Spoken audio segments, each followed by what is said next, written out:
வாங்க ஒரு பழங்கால தமிழ் நூலை மட்டும் வச்சு ஒரு பெரிய சாம்ராஜ்யத்தோட மொத்த சரித்திரத்தையும் எப்படி தெரிஞ்சுக்கலாம்னு பார்க்கலாமா? நாம இன்னைக்கு பார்க்க போறது தென்னிந்தியாவையே ஆண்ட சேர வம்சத்தை பத்தி தான். சரி, நம்மளோட முக்கியமான சான்று எதுன்னு பாத்தீங்கன்னா அது பதிற்று 10. பேர்லயே இருக்கு 10+10, அதாவது 10 சேர மன்னர்களை பத்தி 10 புலவர்கள் பாடின 10 பாடல்கள். ஆனா இதோட மொழிநடை ரொம்பவே பழமையானது, ரொம்ப கடினமானது. அதனாலதான் அறிஞர்கள் இத இரும்பு கோட்டைன்னு சொல்றாங்க. அதாவது இந்த கோட்டைக்குள்ள போறது கஷ்டம், ஆனா உள்ள போயிட்டா சேரர்களோட வரலாறுங்கிற பெரிய புதையலே நமக்கு கிடைக்கும்.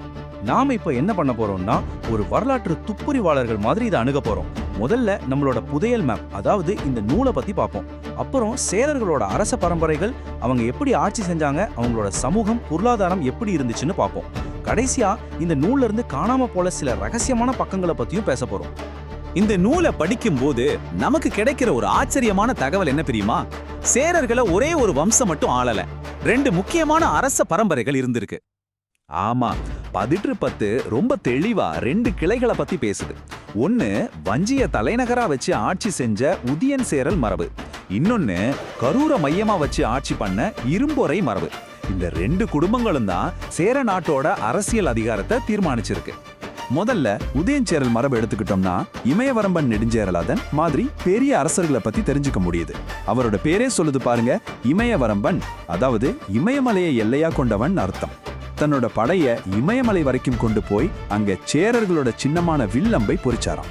யோசிச்சு பாருங்க அவரோட ராஜ்யம் எவ்வளவு பெருசா இருந்திருக்கும்னு. அடுத்தது சேரர்கள்லயே ரொம்ப பிரபலமான மன்னர் செங்குட்டுவன். இவரோட பட்டப்பேரு கடல் பிறக்கோட்டிய செங்குட்டுவன், அதாவது கடலையே பின்னுக்கு தள்ளியவன்னு அர்த்தம். அவரோட கடற்படை அவ்வளோ வலிமையா இருந்திருக்கு.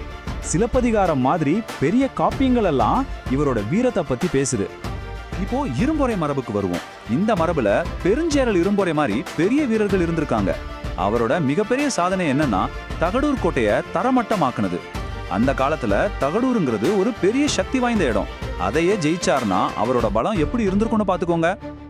அப்போ நீங்க புரிஞ்சுக்க வேண்டிய முக்கியமான விஷயம் என்னன்னா, பதிற்று 10 சும்மா அரசர்களோட பேரை மட்டும் சொல்லல, ஒவ்வொரு ராஜாவும் என்ன செஞ்சாங்க, அவங்களோட தனிப்பட்ட சாதனைகள் என்னன்னு ரொம்ப தெளிவா பதிவு செஞ்சிருக்கு.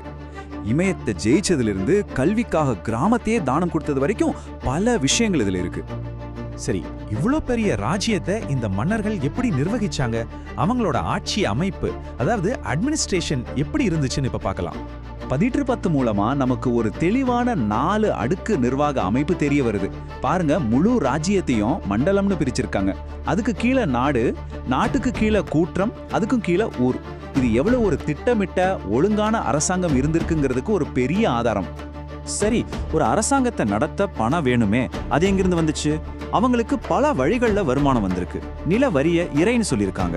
முசிறி மாதிரி துறைமுகங்கள்ல சுங்க வரி வசூலிச்சிருக்காங்க. போர்ல ஜெயிக்கிறப்ப கிடைக்கிற பொருள், கப்பம், இது எல்லாமே அவங்களோட கருவூலத்தை நிரப்பி இருக்கு. இவ்வளவு சிறப்பான ஒரு ஆட்சிக்கு அடித்தளமா இருந்தது என்ன தெரியுமா? அவங்களோட பொருளாதாரம் தான்.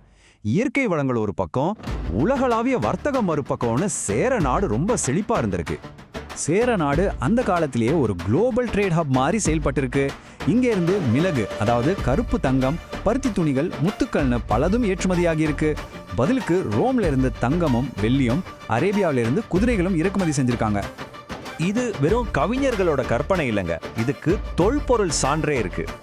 இன்னைக்கும் கேரளா, தமிழ்நாட்டுல பல இடங்கள்ல அகழ்வாராய்ச்சி செய்யும் போது அந்த காலத்து ரோமானிய தங்க நாணயங்கள் குவியல் குவியலா கிடைக்குது. இது பதிற்று 10 சொல்ற அந்த பிரம்மாண்டமான வர்த்தகத்துக்கு ஒரு நேரடி சாட்சி. பொருளாதாரம் மட்டும் இல்ல, அந்த கால சமூகத்தை பத்தியும் இந்த பாடல்கள் சொல்லுது.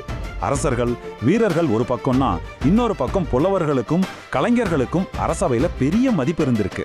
முக்கியமா காக்கைப்பாதினியார் மாதிரி பெண் புலவர்கள் கூட பெரிய புகழோட இருந்திருக்காங்க.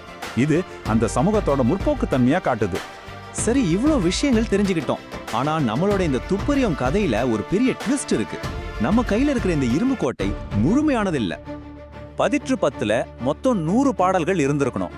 10 அரசர்களுக்கு தலா 10 பாடல்கள். ஆனா நமக்கு கிடைச்சதுல முதல் 10 பாடல்களும் கடைசி 10 பாடல்களும் காணாம போயிருச்சு. அதாவது மொத்தமா 20 பாடல்கள் காலப்போக்கில் அழிஞ்சு போச்சு. இது நம்ம வரலாற்றுல ஒரு பெரிய வெற்றிடத்தை ஏற்படுத்தி இருக்கு. இதனால என்ன பெரிய நஷ்டம்னு நீங்க கேட்கலாம். அந்த காணாம போன முதல் 10 பாடல்கள் சேர வம்சத்தோட முதல் அரசனான உதயஞ்சேரலாதனை பத்தி இருந்திருக்கலாம்னு சொல்றாங்க. மகாபாரத போர்ல 2 படைகளுக்கும் சோறு போட்டவர்னு இவரை பத்தி ஒரு கதை இருக்கு. ஒருவேளை அந்த பாடல்கள் இருந்திருந்தா சேர வம்சத்தோட தொடக்கத்தை பத்தி இன்னும் பல ஆழமான தகவல்கள் நமக்கு கிடைச்சிருக்கும். இந்த நூல் இன்னைக்கு நம்ம கைக்கு கிடைச்சதே ஒரு பெரிய கதை. சங்க காலத்துல பனை ஓலைகள்ல எழுதப்பட்டு பல 100 வருஷங்கள் கழிச்சு கிட்டத்தட்ட அழிஞ்சு போற நிலைமையில இருந்த இந்த நூலை தமிழ் தாத்தா உவே சாமிநாத ஐயர் தான் தேடி கண்டுபிடிச்சு 1904ல முதலா அச்சுக்கு கொண்டு வந்தாரு. அவர் இல்லைனா இந்த வரலாற்று புதையல் நமக்கு கிடைச்சிருக்கவே செய்யாது. அப்போ கடைசியா ஒரு கேள்வியோட முடிப்போம்.